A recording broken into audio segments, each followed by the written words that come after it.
Hello dear student, welcome to our YouTube channel. आपके अपने इस यूट्यूब चैनल पर बहुत बहुत स्वागत है मेरे सभी प्यारे विद्यार्थियों। आज के इस वीडियो सेशन में मैं आप लोगों के लिए एक बहुत ही इम्पोर्टेंट जो है क्लास लेकर आया हूं। तो आपको मैं बताऊंगा यहाँ कक्षा 10वीं के जो क्लास 10th में पढ़ते हैं सीजी बोर्ड वाले स्टूडेंट के लिए जो विगत वर्षों में पूछे गए प्रश्न हैं उसके जवाब हम यहाँ आपको देंगे। सारे प्रश्नों का कलेक्शन यहाँ मिलेगा आपको और साथ ही साथ उसके सारे सॉल्यूशन भी हम आपको प्रोवाइड कराएंगे, बिल्कुल आसान तरीके से, बहुत ही बेहतरीन तरीके से। आप बस वीडियो को अंत तक देखिएगा और आपसे चुटकी बजाते ही सारे क्वेश्चन सॉल्व हो जाएंगे। ठीक है, तो देखो मैं ये जो सीरीज स्टार्ट किया हूँ बिल्कुल उसको आपका जो है प्यार चाहिए, सपोर्ट चाहिए। आप जितने भी स्टूडेंट देख रहे हैं, पेरेंट देख रहे हैं या कोई टीचर देख रहे हैं, तो प्लीज थोड़ा सपोर्ट करिएगा, क्योंकि ये जो बेहतरीन कंटेंट है हम आपको अपने इस यूट्यूब चैनल पर जो प्रोवाइड करा रहे हैं वो आपको कहीं पे भी नहीं मिलने वाला। ठीक है, इतनी मेहनत है इसके पीछे में, तो बिल्कुल थोड़ा आप सपोर्ट करिए। ठीक है, सारे के सारे स्टूडेंट के लिए मैं ये काम करता हूं, तो छत्तीसगढ़ के जितने भी स्टूडेंट हैं सभी तक हमारा ये वीडियो पहुंच सके। ठीक है, तो शेयर करिए अपने दोस्तों के साथ, अपने फ्रेंड्स के साथ, और जिन्होंने अभी तक हमारे इस यूट्यूब चैनल को सब्सक्राइब नहीं किया, सब्सक्राइब करके बेल आइकन जरूर प्रेस कर दीजिए ताकि आप तक लेटेस्ट नोटिफिकेशन हमारे चैनल के माध्यम से सबसे पहले पहुंचे। ठीक है, तो देखो ये जो है क्लास 10 कक्षा 10वीं सीजी बोर्ड वालों के लिए ध्यान रखिएगा। ठीक है, वैसे हमारे इस चैनल पर हम आपको सीजी बोर्ड और सीबीएसई बोर्ड दोनों की क्लासेस प्रोवाइड कराते हैं, हिंदी और इंग्लिश मीडियम दोनों में। तो सीजी बोर्ड के कक्षा 10वीं के विद्यार्थियों के लिए यह वीडियो रहने वाला है। तो यहाँ हम बात करेंगे विषय गणित की, विषय मैथमेटिक्स या गणित की। ठीक है, जहां मैं आपको अध्याय नंबर 1 जो कि क्या है, बहुपद, तो अध्याय 1 के बहुपद के सारे प्रश्नों को हल कराऊंगा जो विगत वर्षों में पूछे गए हैं। ठीक है, ध्यान रखिएगा। तो 2020 2021 में तो पेपर हुआ ही था, है ना। 2020 में, 2019 में, 2018, 2017, ये 4 वर्षों के पेपर मैं आपको यहाँ पे पूरे के पूरे क्वेश्चन और उसके सॉल्यूशन प्रोवाइड कराऊंगा बहुपद नामक पार्ट से जो पूछा गया था। क्लियर है। और इसके अलावा मैं आपको असाइनमेंट का भी क्वेश्चन कराऊंगा, जो असाइनमेंट अभी हाल ही में पिछले साल से स्टार्ट हुआ था, जो छत्तीसगढ़ माध्यमिक शिक्षा मंडल दिया था। 2020 और 21 का जो असाइनमेंट है, ठीक है, इस पार्ट से जो क्वेश्चन आए थे पर्टिकुलर वही क्वेश्चन हम लेने वाले हैं। उसके अलावा मैं आपको बात यहाँ पे जो है आंसर प्रोवाइड कराऊंगा सैंपल क्वेश्चन पेपर का प्रादर्श प्रश्न पत्र। ठीक है, ध्यान रखिएगा। सैंपल क्वेश्चन पेपर ये भी जो है माध्यमिक शिक्षा मंडल रायपुर द्वारा जारी किया जाता है, जिसको प्रादर्श प्रश्न पत्र कहते हैं। और प्रादर्श प्रश्न पत्र जो है जारी किया गया था, ठीक है, उसके भी क्वेश्चन जो है इस बहुपद से कौन कौन से क्वेश्चन पूछे गए हैं ये मैं आपको यहाँ प्रोवाइड कराऊंगा इस वीडियो सीरीज में। तो ये एक सीरीज रहेगा। ठीक है, एक वीडियो में काफी लंबा भी हो सकता है क्योंकि सारे क्वेश्चन और मैं सॉल्यूशन भी प्रोवाइड कराऊंगा, इसलिए हम इसको 2 या 3 वीडियो में कवर करने की कोशिश करेंगे। सारे वीडियो जरूर देखना, और जो है ये पहला वीडियो है और काफी इंपॉर्टेंट रहने वाला है। ठीक है ना, तो सभी स्टूडेंट ध्यान से देखिएगा। क्वेश्चन के साथ साथ मैं उसका सॉल्यूशन भी प्रोवाइड कराऊंगा। क्वेश्चन भी आपको मिल जाएगा, पीडीएफ आप डाउनलोड कर सकते हो। कैसे डाउनलोड करोगे वो मैं लास्ट में बताऊंगा, पीडीएफ कैसे डाउनलोड कर सकते हो। जो पर्टिकुलर क्वेश्चन है, सारे क्वेश्चन का कलेक्शन है, तो सभी क्वेश्चन का कलेक्शन हमने किया और उसके सॉल्यूशन आपको प्रोवाइड कर रहे हैं एक बेहतरीन तरीके से।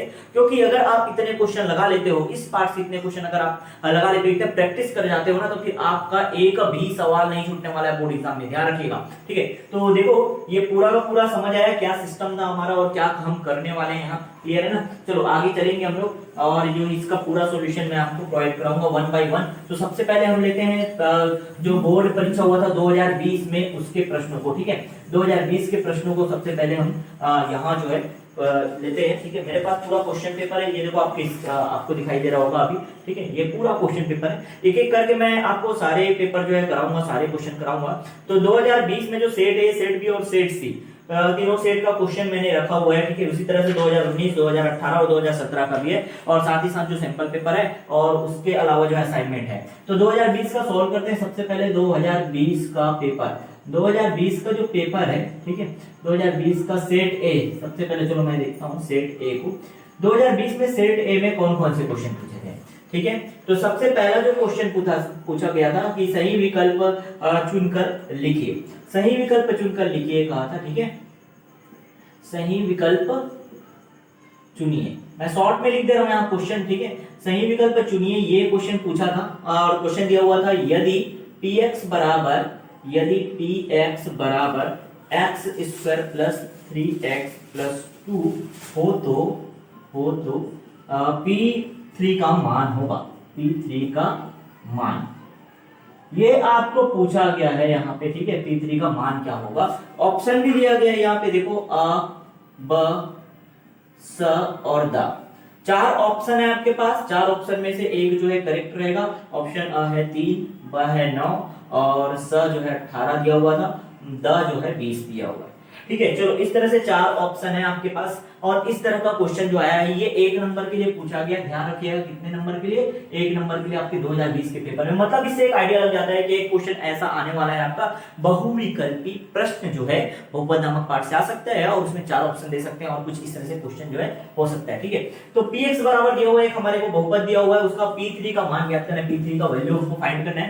देखो इसको सॉल्व करने का तरीका बताऊं, जब आप बोर्ड एग्जाम में बैठोगे तो इसको कोई भी विकल्प जो है आपको बस सही आंसर टिक लगाना है या उत्तर क्रमांक कितने का उत्तर ऑप्शन कौन सा है बस लिख के आ जाना है, बस कोई प्रॉब्लम नहीं। लेकिन जो रफ वर्क करोगे आप, कैसे आंसर निकालोगे इसका, तो जो बहुपद दिया है देखो आंसर निकालने का तरीका ध्यान से देखो। जो बहुपद दिया होता है अगर हमको बोलता है कि P3 निकालो, P5 निकालो, P1 निकालो, P0 निकालो, इस तरह का सवाल अगर दे देता है ना तो x के जगह में जो चीजें लिखी होती है बस वही आपको पुट करना होता है, ठीक है। जैसे यहाँ पे हमारा बहुपद दिया है क्या, px is equal to x square plus 3x plus 2, ठीक है। यहाँ पे क्या करोगे, x इज इक्वल टू 3 आप पुट कर दोगे, x इज इक्वल टू 3 रखने पर, कहां पर, ये जो px है ना रखने पर, ठीक। तो मैं लिख देता हूं पूरा px में, ये 1 नंबर 2 नंबर के लिए भी पूछा जा सकता है इसलिए हल करके भी बताऊंगा, ठीक है। px में हम क्या रखेंगे, x बराबर 3 रखने पर, क्योंकि p3 का मान पूछा है, ठीक है। चलो वैल्यू पुट कर दो, यहाँ पे क्या हो जाएगा, p3 is equal to x के जगह में 3 जैसे ही रखा मैंने।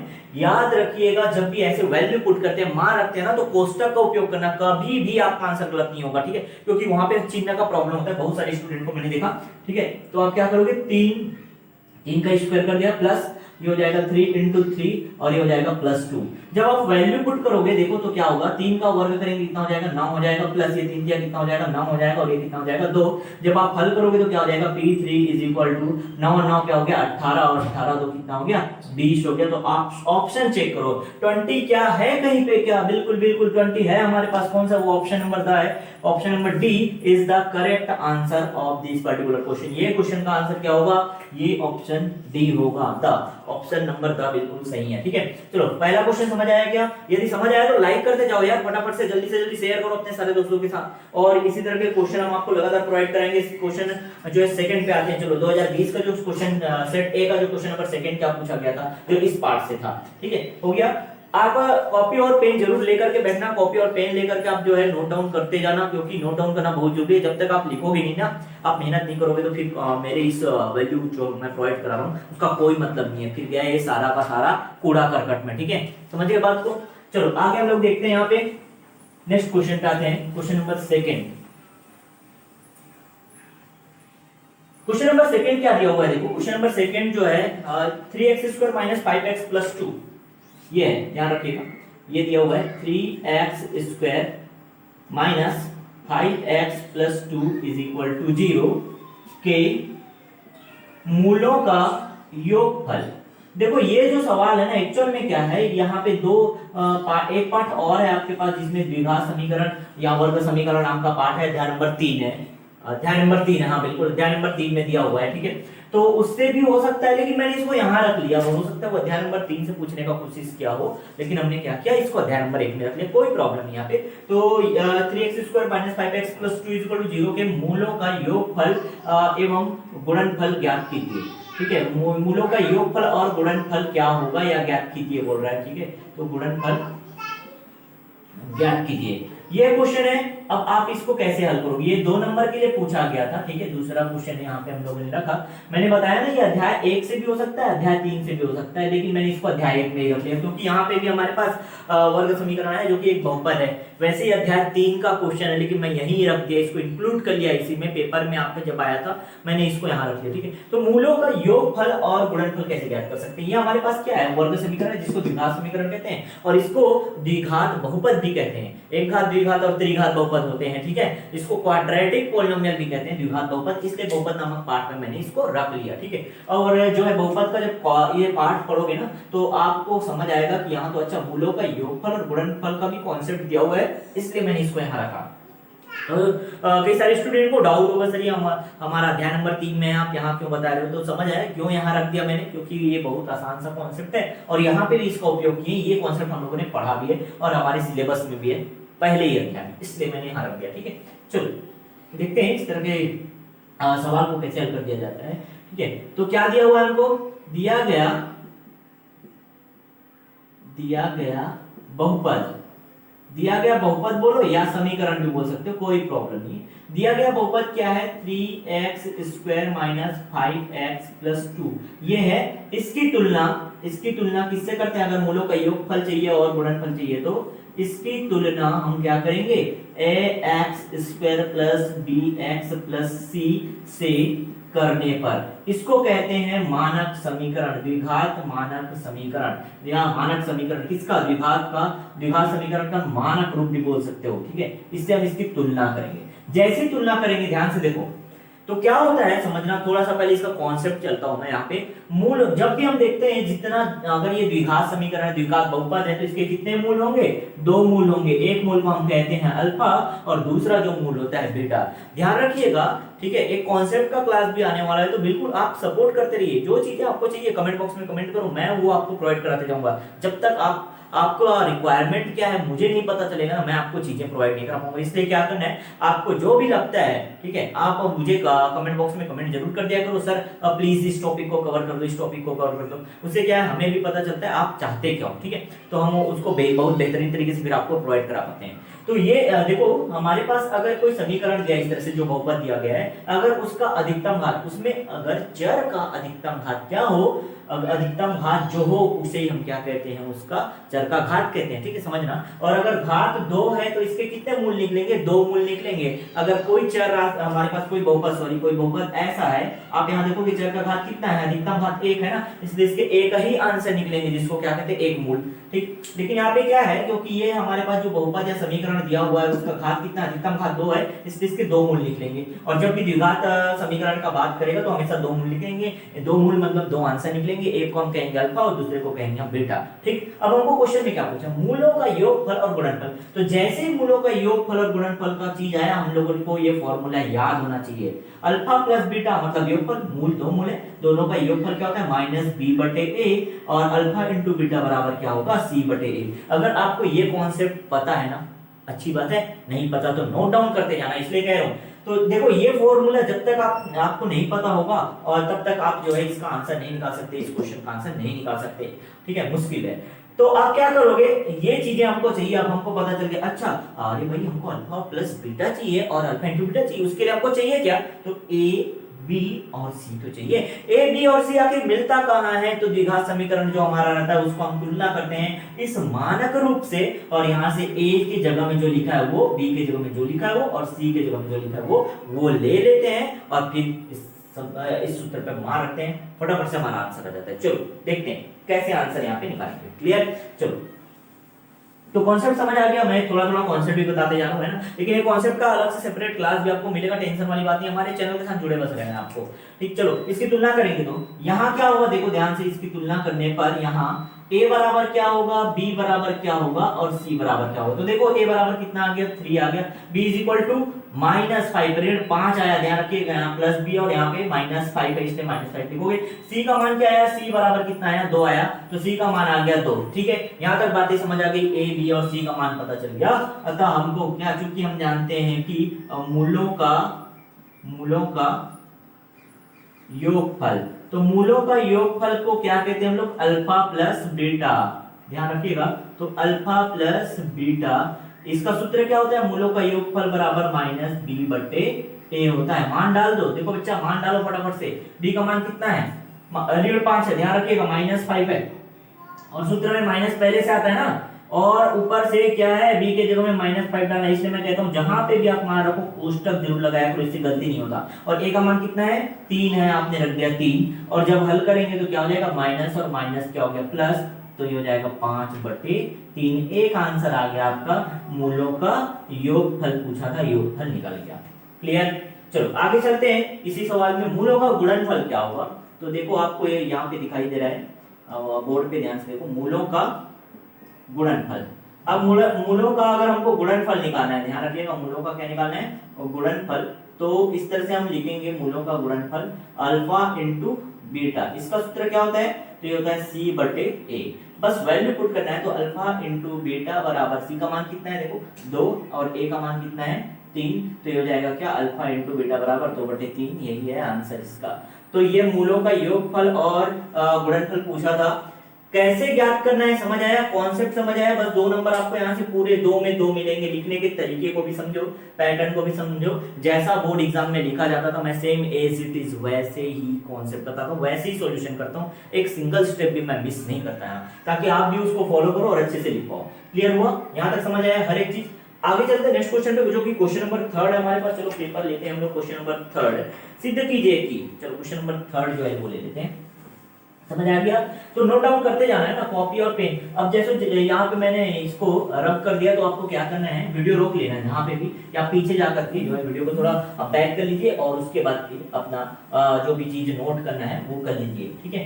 तो ये काम करना है आपको, क्योंकि वीडियो बहुत लंबा ना हो जाए, इसलिए मैं थोड़ा फास्ट भी कहता हूँ, और जो चीज़ों को बहुत देर तक हम यहाँ बोर्ड में रखते भी नहीं है, ताकि जल्दी जल्दी सारे क्वेश्चन कवर हो सके, ठीक है। क्वेश्चन नंबर 3 की बात करते हैं। देखो थर्ड क्वेश्चन हमारा क्या है कि सिद्ध कीजिए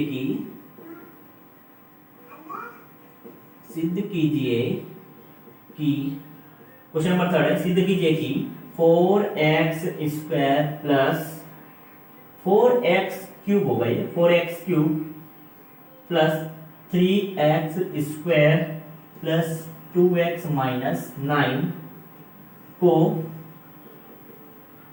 x माइनस 1 से भाग करने पर, x माइनस 1 से भाग करने पर शेषफल 0 है। शेषफल 0 है। चलो ये जो प्रश्न है ना 3 अंक का दिया हुआ है, ध्यान रखिएगा। तो मैं यहाँ पे मार्किंग स्कीम भी बताते जा रहा हूँ। हाँ भाई, कितने कितने अंक के ये सवाल जो है पूछे गए थे, ठीक है। तो देखो ये सवाल समझ आया है आपको। ये दिया है बहुपद 4x³ plus 3x² plus 2x minus 9। इसको जब इससे भाग दिया जाता है x माइनस 1 से, ध्यान रखिएगा x माइनस 1 से जब भाग दिया जाता है तब शेषफल, क्वेश्चन देखो थोड़ा गलती हो जाता है अभी, हाँ शेषफल जो है 0 है, ठीक। तो ये क्वेश्चन है। अब देखो हल करते हैं इसको। हल, इसका हल कैसे करोगे, तो ये जो बहुपद दिया है, कभी भी इस तरह के सवाल आते हैं ना, सीधा सा बात है, इसको हल करने के 2 तरीके हैं बच्चा हमारे पास। क्या है, एक तो जो हमको बोलता है कि ये इसका क्या है, भाग करने पर 0 है, तो ये क्या है इसका मतलब ये इसका गुणनफल है, तभी तो भागफल करने पे क्या आ रहा है 0 आ रहा है, ठीक है। पहला चीज तो जो गुणनफल है वो दिया रहता है, ठीक। एक तरीका ये है कि आप क्या करो, ये जो हमारे पास मान दिया हुआ है इसको क्या कहेंगे, इसका घटक कह सकते हो, इसका फैक्टर कह सकते हो, ठीक है। तो इसका जो है इसका मान निकाल के हम क्या करेंगे, यहाँ पे रख देंगे। इसका मान निकालेंगे और यहाँ पे रख देंगे। अगर इसका मान, इस समीकरण का ये जो बहुपद दिया उसका मान अगर 0 आ जाता है, 0 आ जाता है, तब हम कहेंगे क्या कि ये जो है इससे भाग करने पर इसका मान क्या है 0 है। समझ के बात को, इसको कहते हैं शेषफल प्रमेय। एक टॉपिक है शेषफल प्रमेय, आपके अध्याय नंबर 1 में दिया हुआ है। वो भी मैं पूरा कॉन्सेप्ट बता रहा हूँ, पूरा कॉन्सेप्ट का एक क्लास लेकर आऊंगा, जिसमें पूरे कॉन्सेप्ट की बात करेंगे और बहुत ही शॉर्ट और एक एग्जाम्पल करके बेहतरीन तरीके से वो भी मैं आपको प्रोवाइड कराऊंगा, ठीक है।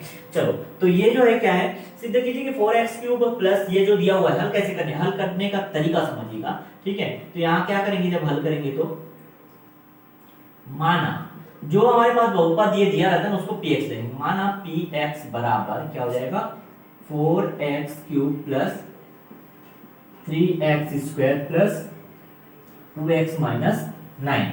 और ये जो दिया है वो एक्चुअल में भाग करने पर 0 आता है, मतलब ये क्या है, इसका गुणनफल है, ठीक है। गुणनखंड है कहेंगे, गुणनफल नहीं, गुणनखंड है बोलेंगे, ठीक है। गुणनखंड है इसका।